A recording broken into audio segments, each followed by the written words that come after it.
Most of the activity of that department was to compile huge volume of information on individuals who were instrumental in creating public opinion. Publishers, editors, journalists, actors, educationalists, professors of political science, members of parliament, representatives of business circles. Most of these people were divided roughly into groups. Those who would toe the Soviet foreign policy, they would be promoted to the positions of power through media and public opinion manipulation. Those who refused the Soviet influence in their own country would be character assassinated or executed physically come revolution. Same way as in the small town of Hue in South Vietnam, several thousands of Vietnamese were executed in one night when the city was captured by Viet Cong for only 2 days. And American CIA could never figure out how could possibly communists know each individual, where he lives, where to get him, and would be arrested in one night, basically in some 4 hours before dawn, put on a van, taken out of the city limits and shot.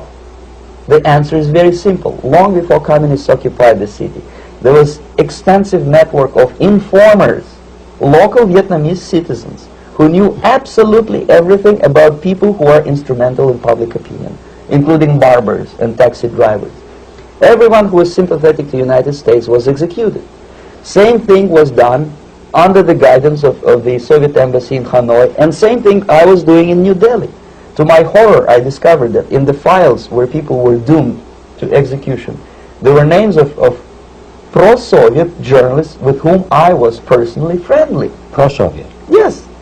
They were idealistically minded leftists who made several visits to USSR, and yet the KGB decided that come revolution or drastic changes in political structure of India, they will have to go. Why is that? Because they know too much. Simply because, you see, the useful idiots, the leftists who are idealistically believing in the beauty of Soviet socialist or communist or whatever system, when they get disillusioned, they become the worst enemies. That's why my KGB instructors specifically made a point, never bother with leftists. Forget about these political prostitutes. Aim higher. This was my instruction. Try to get into large circulation, established conservative media. Rich, filthy rich movie makers, intellectuals, so-called academic circles. Cynical, egocentric people who can look into your eyes with angelic expression and tell you a lie. These are the most recruitable people, people who lack moral principles, who are either too greedy or too suffer from self-importance. They feel that they matter a lot. These are the people who KGB wanted very much to recruit. But to eliminate the others, to execute the others, don't they serve some purpose? Wouldn't they be the ones they rely on? They serve purpose only at the stage of destabilization of a nation. For example, your leftists in United States, all these professors and all these beautiful civil rights defenders, they are instrumental in the process of the subversion only to destabilize the nation. When their job is completed, they are not needed anymore. They know too much. Some of them, when they get disillusioned, when they see that Marxist-Leninists come to power, obviously they get offended. They think that they will come to power. That will never happen, of course. They will be lined up against the wall and shot.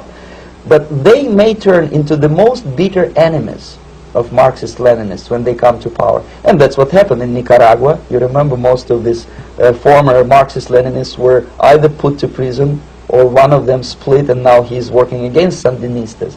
It happened in Grenada when Maurice Bishop was already a Marxist.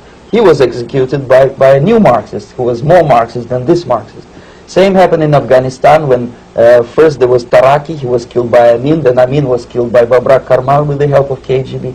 Same happened in Bangladesh when Mujibur Rahman, very pro-Soviet leftist, was assassinated by his own Marxist-Leninist military comrades.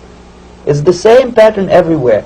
The moment they serve their purpose, all the useful idiots are either be executed entirely, all the idealistically minded Marxists, or exiled or put in prisons, like in Cuba. Many former Marxists are in Cuba. In prison.